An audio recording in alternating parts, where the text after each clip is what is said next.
Boy, oh boy, another great day comes to an end. Hope you guys had a fantastic day out there, but it's about that time of day again here, isn't it? Back to work here tonight. We got FOMC right around the corner, guys. It's Tuesday evening. It is April 27th, 2021. My name is Joseph, and as always, welcome back to your nightly newsletter. Now, if you're tuning in for the first time tonight, it's great to have you with me because my job tonight is to help us find the best trade setups for tomorrow. Not just any Wednesday, FOMC Wednesdays trading session.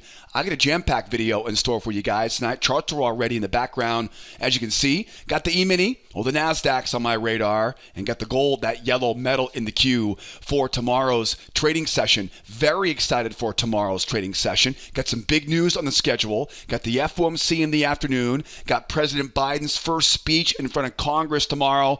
And of course, as you can see in the background, a bunch of ranges on these charts tonight. It's not surprising with the FOMC tomorrow, lots of news tomorrow. We anticipate ranges ahead of those big news reports, and ranges are one of my favorite market conditions. We're buying low, we're selling high, we're focused on failures around key turning points just outside that range. Got a ton of great opportunities setting up for Wednesday's trading session, and we're going to go over all those details tonight in this video. Now, before we jump into the video here tonight, I just want to make sure to remind you, make sure you subscribe to our YouTube channel. We publish this video newsletter every evening during the week, my best trade ideas for the following day. So make sure you subscribe to our channel, and when you do, hit that little bell icon so you always get notified every time I publish something new. And don't forget, if you guys have any questions, you can always drop those questions in the comments section. I would love to answer all your questions, so don't be afraid to type those questions in. And if you guys enjoyed the video tonight, do me a big favor, help me support this YouTube channel by hitting that like button,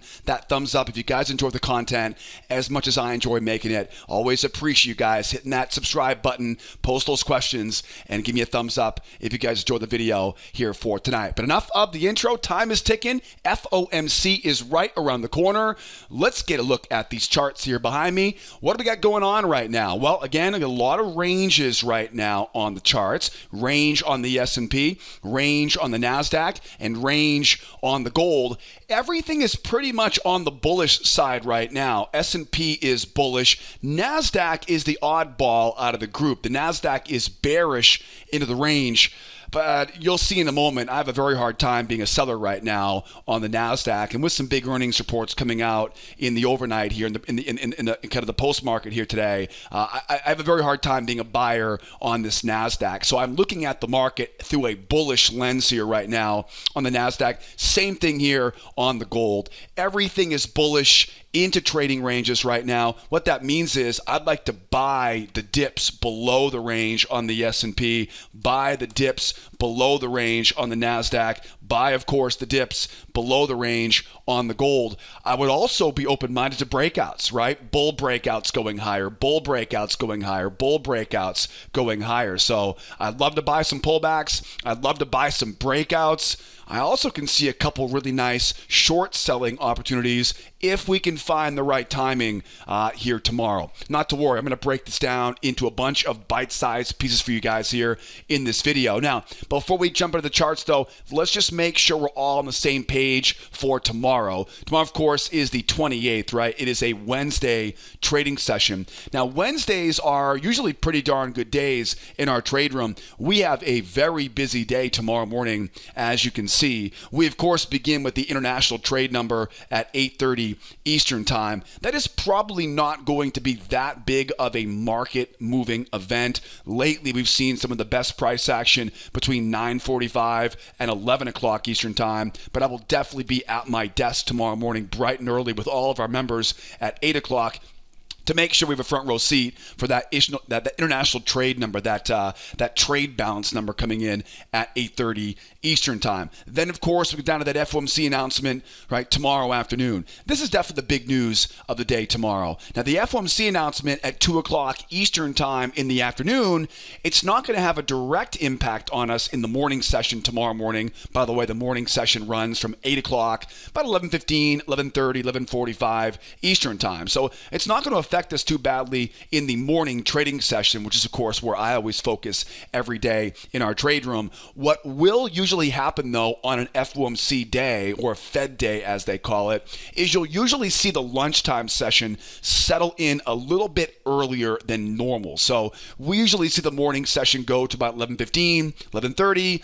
You want to be looking at, after 11 o'clock, starting to watch closely how the personality changes into that FOMC announcement. What will happen is some of the bigger market participants, they'll start to scale out of their positions, whereas the gamblers will come in and they'll start to put some money on the markets to see if they can kind of catch what they think is going to happen in the FOMC announcement. Now, real quickly, let's be very clear on this. Nobody is expecting any big surprises from the FOMC tomorrow afternoon. The Fed has made it very clear to us time and time again that they are probably not even going to consider raising rates or tapering off the fire hose of stimulus until probably the end of this year, right? A lot of traders are saying expect a December meeting to talk about tapering. But everyone's kind of waiting to see when the Fed will start saying, okay, all the good news we've seen over the past few months, which for the most part is fueled by that stimulus, right, coming into the market. What everyone's waiting on right now is when will the FOMC start to raise rates? When will they start to peel back some of this stimulus, right, as we try to recover from this very stingy ongoing kind of pandemic here? We're not expecting any of that tomorrow, but that is probably where a little bit of the nervousness is coming in from gold today, and you saw that on the S&P, right? So again, markets appear to be a little bit nervous, a little bit grindy ahead of that news report tomorrow, but I wouldn't expect any big surprises. Now, if they did come out tomorrow afternoon and say, you know what, we're going to plan on scaling up rates, we're going to plan on lessening, QE, that will definitely be something that will be a big market moving event. I'm not anticipating that, and most analysts are not anticipating any big shift in policies. We will likely we're going to continue the course, keep the stimulus flowing until we're safely out of the woods on this pandemic. But the reason why I mention this is because if they do have a whiff of that, stimulus slowing down, transitioning into a tapering, that will likely be some very nice volatility, tradable opportunities as we go into that, 2:30 to 3:30 block tomorrow afternoon. One thing I will tell you that I always tell all of my clients, don't waste your ammunition after the news comes out. Right? If there's nothing good, sit on the sidelines, because Thursday, we call Thursday Reaction Thursday. What happens is a lot of times the rookies and the gamblers, they get all chopped up, right, on Wednesday afternoon, and they lose their confidence and their ammunition. They need to come back on Thursday. So what I'll be doing tomorrow afternoon is just waiting to see, A, do we get a good reaction from the FOMC announcement? And then B, is there anything reliable, anything decent I can trade? If there is, we'll gladly do that. But if there isn't, we don't want to force it. Don't let scarcity or the fear of missing out get in that mind of yours tomorrow afternoon, because, again, most of the time, if we see some really good movement on that Wednesday afternoon in the wake of the Fed announcement, the best trades are coming the following morning once we get a chance to see what happened and then plan a strategy into Thursday and Friday. So the big takeaway here is, again, tomorrow morning, get to it early, right? Because usually the lunchtime session does settle in a little bit earlier. Be aware of the FOMC announcements. Probably not going to surprise anybody, but if it does, we may see some really volatile moves. Be careful late in the day tomorrow.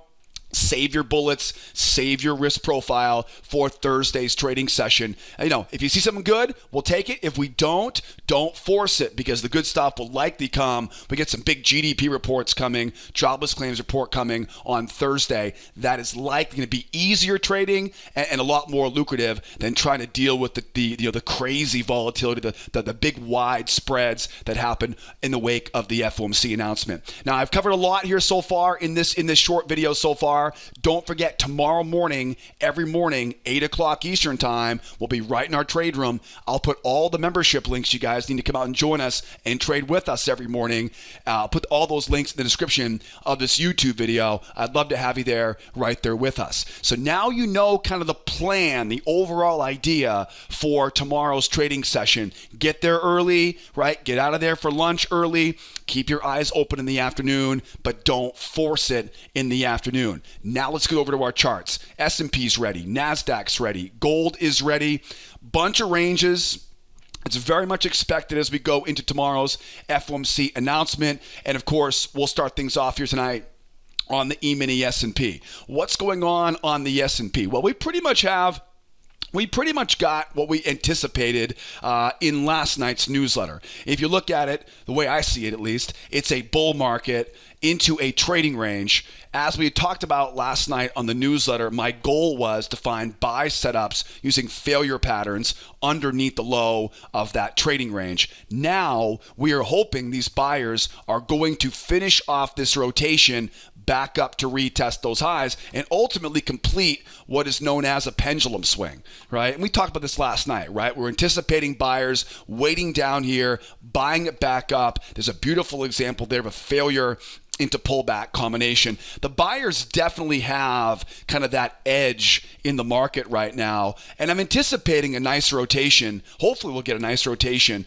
right, back up to the highs of that range, back up to the high of that channel. So that's kind of the general idea of what's going on right now in this market. You can see that range. We're right back in the middle of this trading range. Now, if I had it my way tomorrow, what would my 3 favorite entry patterns or trading opportunities, what would they be? They're all going to be the buy side right now, unless we turn bearish. We'll talk about that in a second. But if I had it my way, what are my 3 favorite setups? On a shallow pullback, I've got this channel, right? This channel that I mentioned earlier, right? That channel is still kind of hanging out right there. So I can use that as an area of support. My problem, though, is I have to look, well, I got to be careful. I don't want to sell too close to the range right now. So my first favorite setup here to be a buyer on the E-mini would be what I call a trap setup, right? Basically, it's a trap below a prior swing.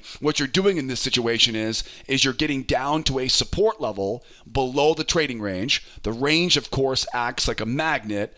I want to use a support level right underneath that range. I'm just concerned, though, because we're so close to that trading range, I'll look for a trap entry to get in on that buy, right? I'll look for that trap on that low. Now, if we roll lower, my second favorite entry pattern or setup for tomorrow, if we run lower here on the S&P, now we have a bit of a, I wouldn't say a problem, but we have something that really shouldn't be happening, right? We should be rotating from the high to the low, back up to the high. If we go back down and take out these lows, what does that say about the buyers? It says the buyers are either distracted by something or the bears are simply overweight, right? Overdoing them. So if we do run lower here, yes, I do really like this area as support. A lot of it because we're underneath now the low of what is probably seen as a large spike in channel. If you're a client of mine, you know my favorite place to buy a spike in channel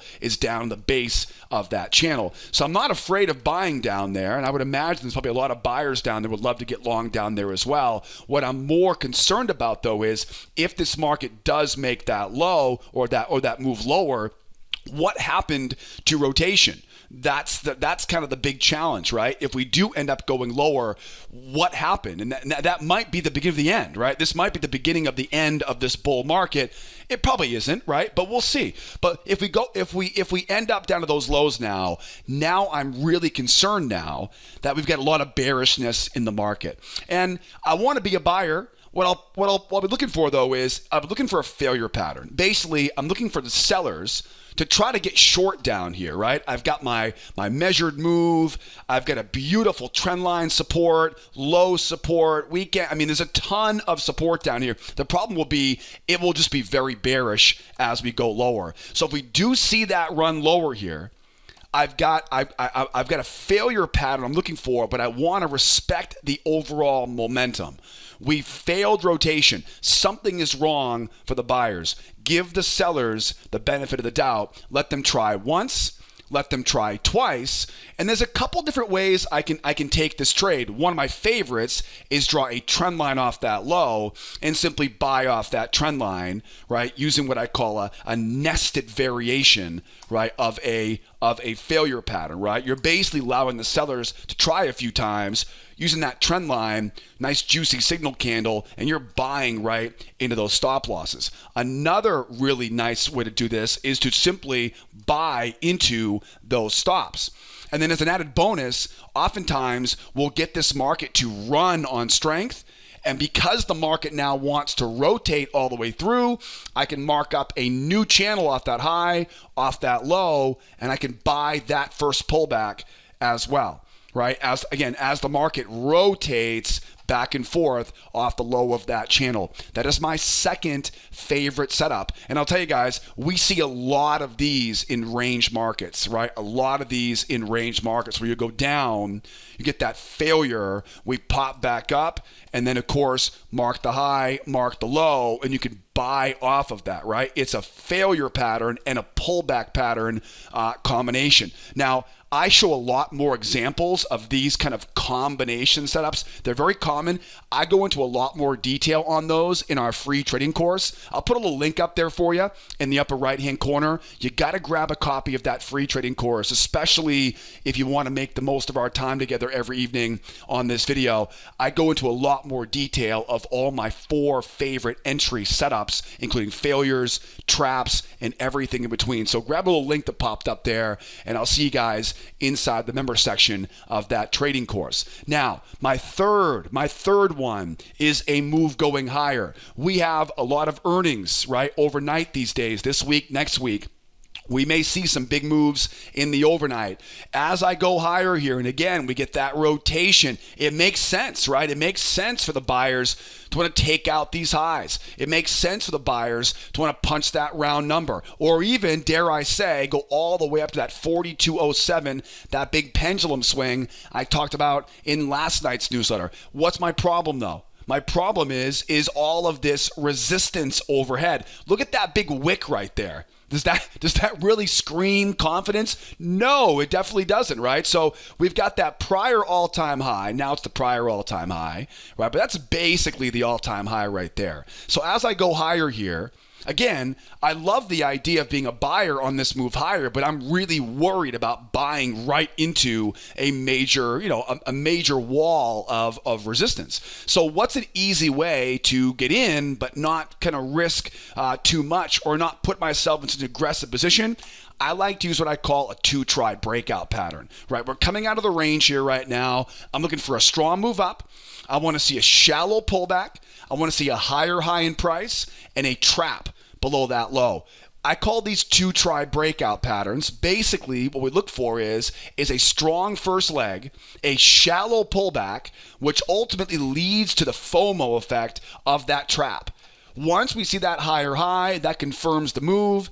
And as always, added bonus, if you can lock up that high, lock up that low, and combine that off a new channel. Now, my target on this is going to be the top of this channel up here, right? Which might also be that big round number. I would say whichever comes first, right? The top of that channel or that big round number, that will definitely be on my radar here for tomorrow. Now, at this point now, we've talked about my 3 favorite buy setups here. They just happen to be they all have me buy setups, right? I'm not opposed to being a seller on this market right now, but here's the problem. The only way I can sell as we go lower, there's a ton of support down here.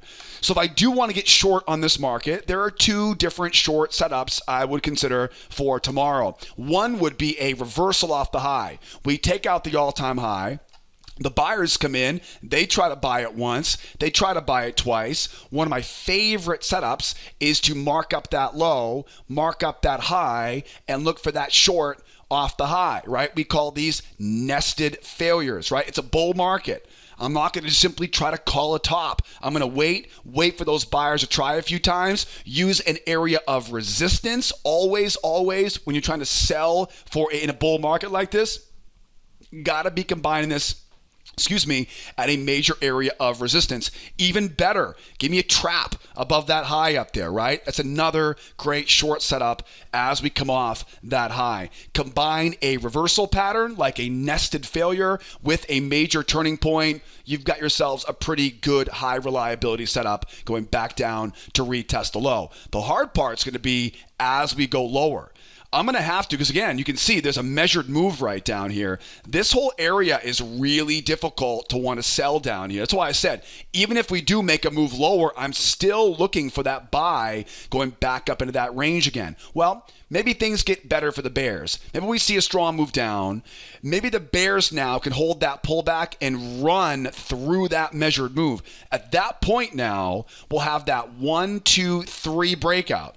Now remember, it's not enough to just see a strong move down. They still have to hold the pullback and go. All right, so I don't want anybody wasting their bullets tomorrow by trying to jump in on those first pullbacks. Get a strong move down, that's great, but show me that you can hold that pullback and jump. Okay, once we get that, again, that 1, 2, 3 jump, now I can mark up that low, I can mark up that high, and of course, I'm going to sell the first pullback, right? The first pullback of that channel. Don't waste your time on these big channels like this, right? It's going to be a waste of time, right? Get that nice tight channel. 1, 2, 3 breakout or breakdown or reversal, whatever you want to call it, and then first channel test. Now, remember, I'm not simply selling the top of that channel. My favorite entry triggers off the highs are bull traps and buyer failures, right? I'm not going to go over all the details of these specific entry techniques, but I will gladly cover all that stuff in the free trading course linked up in the upper right-hand corner. So if you're serious about your trading, definitely grab a copy of that free course. All right, we are looking really good. Oh, and by the way, where do the bears want to go here? Look at how much space there is below us here. If the bears can get their hands on this, again though, it's so easy to see here this spike in channel. So be very careful, right? You've got a lot of potential buyers down there at the base of that spike in channel. If they can hold it though, you've got kind of one big range down here, 41.30, 41.25. That's a real easy target for those sellers. But again, the bears have a hard road ahead of them here. They're going to need some sort of strength. Something needs to shake this thing up here to give those bears a chance. Unless, of course, we're simply fading off those tops, right, with those reversal patterns off that high. All right, S&P is looking really good. How about some Nasdaq? Nasdaq is in a very similar situation, but it's definitely in a very different scenario here than the S&P. The big reason is because of this big move down. And unlike the S&P, where the S&P got their failure and went higher, the Nasdaq is obviously stuck inside of a new trading range right now. We didn't have that range in last night's newsletter, right, as you recall. The good news, though, is if you followed last night's plan, right, marked up your highs, marked up your lows, waited for that deep pullback, waited for that failure, right, it does give you a nice move there. It's just too bad it didn't keep going, right? Too bad it didn't keep going there all the way back up to that high. This is exactly why I always take a 1-to-1, right, first target, move that stop to my point of entry, and see how far, right, that trade will go. In this case, it didn't go very far, right? Didn't get much more than that 1-to-1 off the stop to the first target. So the bears definitely do have their hooks in this thing. And it might be just to get a lower price, right? It might be to finish off this move lower, right? It might be to kind of give those buyers a better spot to get long tomorrow. But the bears definitely have kind of their hooks in this thing right now. So we basically have a bear market into a trading range, right? That's basically what's going on right now. It's a bear market into a range. Again, though, like I mentioned earlier, it's difficult to find an easy way to get short right now. If the market makes a run higher, am I really going to step in front of that and sell that thing? Definitely not, right? It might take the highs out and come back down again. But if the market rises higher here, it seems very foolish to be trying to sell into that right now. Just because, again, it's a bear market into a range, and ranges, of course, right, act like magnets. I would rather be a buyer on this as the market makes a move back up to retest the high. And then as we go lower, Am I going to sell this thing down here? Hell no. No way I want to sell down here. Like I mentioned earlier, unless we get some serious momentum for the bears here, this is very basically a spike in channel, right? It's a spike up into a channel. If we pull back here, you have to assume there's a lot of buyers here who would love to scoop up this bargain right ahead of some more earnings reports coming out later on this week. So very difficult to justify the sell side right now. I'm not against it. I just can't find an easy place for us to get short here in tomorrow's trading session. So 3 setups, right? What are 3 setups that I'd like to do or like to grab here on the Nasdaq? All of them, once again, are bullish setups. Now, if the market runs higher, I'm going to be using one of those 2-try breakouts. Again, it's a range. My concern is if we get that strong run higher, my concern is these tops up here. In fact, in all reality, you could probably say it's something like that, right? A lot of those wicks up, you know what I mean? That's probably where the actual kind of resistance zone begins here. So if the market does, right, take a run going higher here, it's a nice bullish reversal. My big challenge though is that overhead resistance. How do we avoid that problem of buying into overhead resistance? We use traps, right? Traps are my go-to whenever I'm concerned about location. So if we do see that strong run up, I would love to get my hands on what I call a 2-try breakout or a 2-try trap, right? If you're a client of mine. Strong move up, shallow pullback, higher high in price, that trap low, right? That trap low would be great. And again, extra bonus points for combining the highs off those lows and combining those trap entries right off the low of that channel. Okay, that's one of my favorite entry setups. Another one I'd like to use would be if the market makes a run lower. Now, if the market makes a run lower, the biggest challenge we're going to have, a lot like the S&P, is that we're very bearish. So if we do end up getting that move running lower here, this is exactly the scenario where, yes, I'm at an area of support. Yes, that range overhead acts as a magnet. And no, I don't want to be a seller underneath a trading range in an overall bull market. So what I'll do is I'll have to simply give the bears a couple swings at this. And once they try a couple times, right? Once they try twice and they start to fail, now I know exactly where those stops are, right? We know exactly where the pain points are, and we can literally just hit them right where it hurts the most. Again, there's 2 ways to trade this entry. One of them, my favorite, is buying off that trend line. The other is, of course, buying into those stop losses. We don't always get the nice entry off that trend line, right? Sometimes it just doesn't pull back far enough and we have to go in off the stop losses, right? Sometimes you go a half size position on when you're buying to stops, full size position when you're buying off that trend line. And then again, remember, if we do get that turn coming off that low, grab that another channel, right? Grab that new channel and buy, right? And buy that pullback, right? So that's a great setup. And again, kind of a combination setup, right? It's a failure into a pullback combination. We cover a lot of that, those smaller details in the free trading course, right? Linked up there in the upper right-hand corner. The next one I want to look for, we talked about that 2-try trap as we're going higher. We talked about the nested as we go lower. Let's say, for example, now we sit sideways here and we start chopping around, right, going sideways. At this point now, I can do the same thing here, right? Market runs lower, 1 try, 2 try,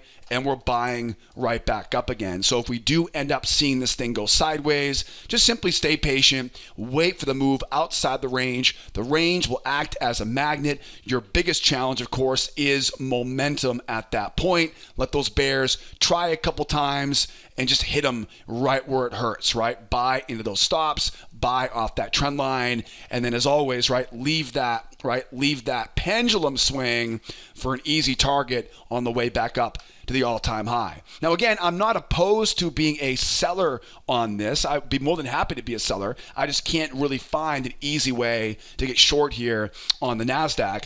Like I mentioned earlier on the S&P seems a whole lot easier to sell off the high, right? If we make a run up to that high here tomorrow, that is a very strong move. So I will really have to be careful looking for a 1-2 nested reversal here, right, off of that high. I'm not saying it can't be done, but one of the things I always tell my clients is the bigger the move, the bigger the reversal pattern, right? So if we see a really strong move higher here, I'm not trying to take a very small 1-2 and reversal back down, right? If this thing really rips and takes out those all-time highs, the sell setup here now would be a lot larger, right? 1-2, right? Much bigger difference between those two try patterns, right? Those two tries, the buyers here, and then I can sell it back down again. These failures, remember, you want to combine that reversal setup, right, with a major area of resistance. Don't try to take those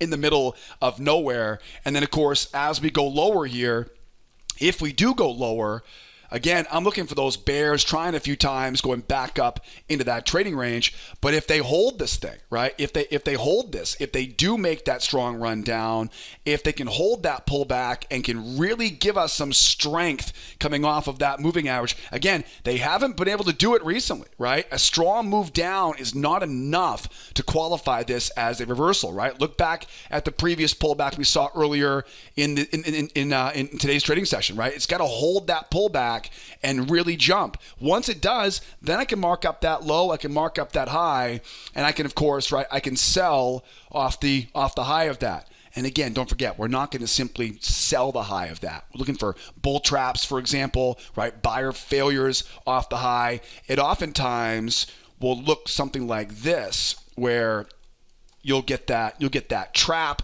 that failure, that pullback combination, right? Trap, failure, pullback as the moving average comes over. I go over a lot more examples of these, real examples of these kind of trap, failure, pullback kind of combinations. I covered those in that free course I keep mentioning in the upper right-hand corner. So grab that if you want to see more details on those. That pretty much covers it. Right? As we go lower, we've got to get these bears to show proof. Again, as we go higher here, I'm concerned about buying too high.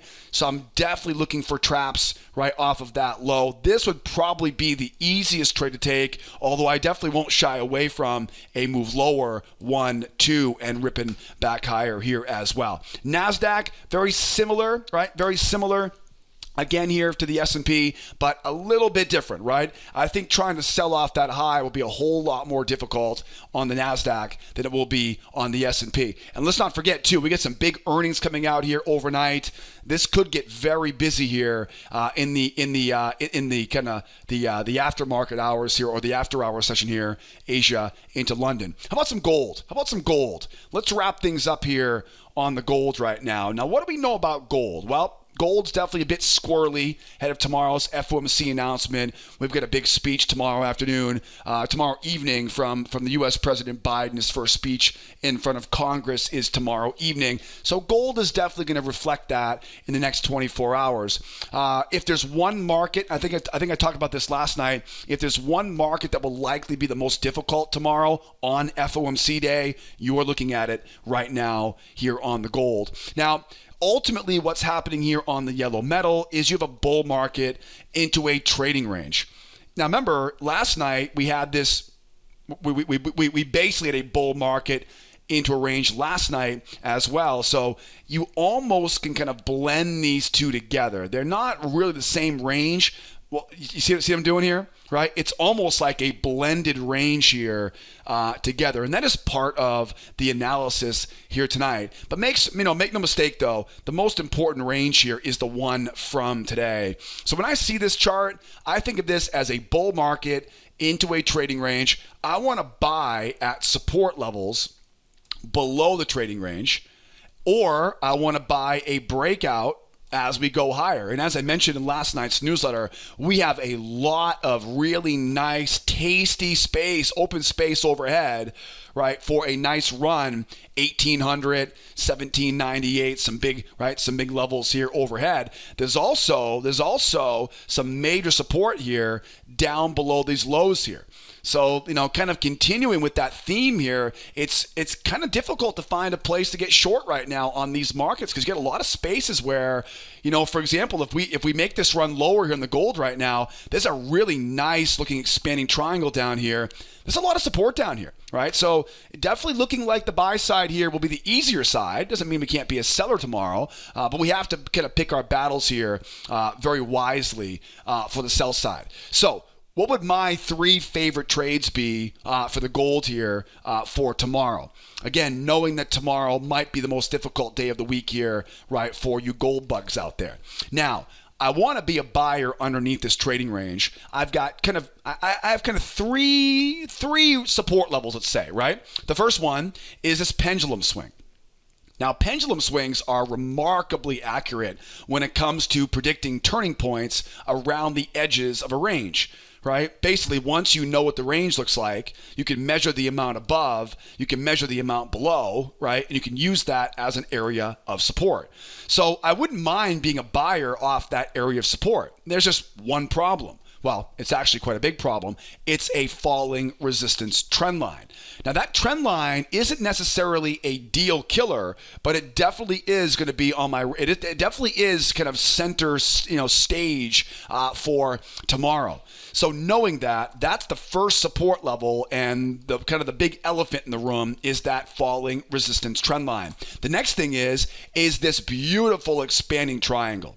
Really like that triangle, right? That triangle, you'll notice, right, is kind of consistent with if there is this rotation going on back and forth. That's a great area of support. And you'll also notice too, I have this channel, right? This may not be the best conditions for a channel right now, but I'm always looking for any level of support I can find just outside that trading range. So that is a level I want to pay attention to here tomorrow. So this whole area down here is a great area of support. My first setup I'd like to get right now would be to use this trend line to go up and over. Now, most of the time, what will happen in these situations is, as we open up here in Asia right now, I've got my trend line coming over.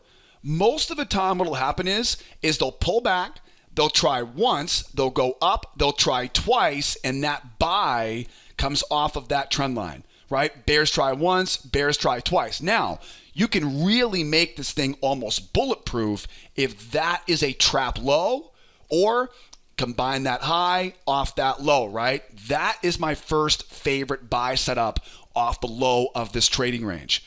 Again, you'll notice I'm not trying to hope for the best and buy through that trend line coming down. I'm simply using that trend line as support on the opposite side. Okay, that's the first one I'm looking forward to. The second one here, as we go lower, okay, get into some of this area of support here. The second one is probably going to be the more difficult one, because as we go lower, I have to be careful, right? I don't want to buy right into that trend line. My biggest concern, my two big concerns are, one, the trend line, and two is all of this momentum, right? We have what's called rotation off the high. Right? There's a very big difference, as you guys probably recall me saying before. There's a very big difference between a bull market in a range that pulls back and a bull market in a range that goes up and then pulls back, right? There's a lot of bearishness coming over the top of that trading range. So those are the two big concerns I have.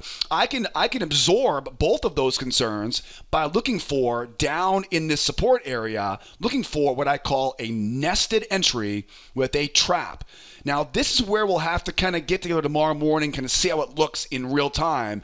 But as long as I can get that trap entry, or, in all reality, I don't really need that trap as much as I need to make sure I can get a one-to-one off right before I get that before that trend line hits. A trap would definitely be my favorite entry technique down here. Again, what this does is this allows me to absorb the sellers, right? Giving them the benefit of the doubt. Let them try a couple times. The trap low or buying off a support line there allows me to get in at the lowest possible price. And again, we'll pay attention to this tomorrow once we get there. Make sure we get that 1-to-1 before we get that into that area of resistance. What may happen is we may end up, like I mentioned before, we may end up going lower.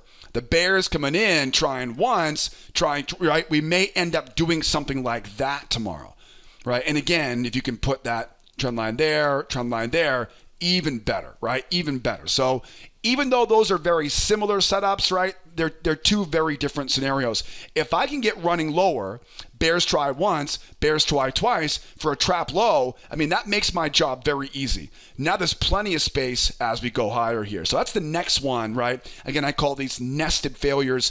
What I'm looking for here, though, is potentially a trap on this to avoid buying into that level of resistance.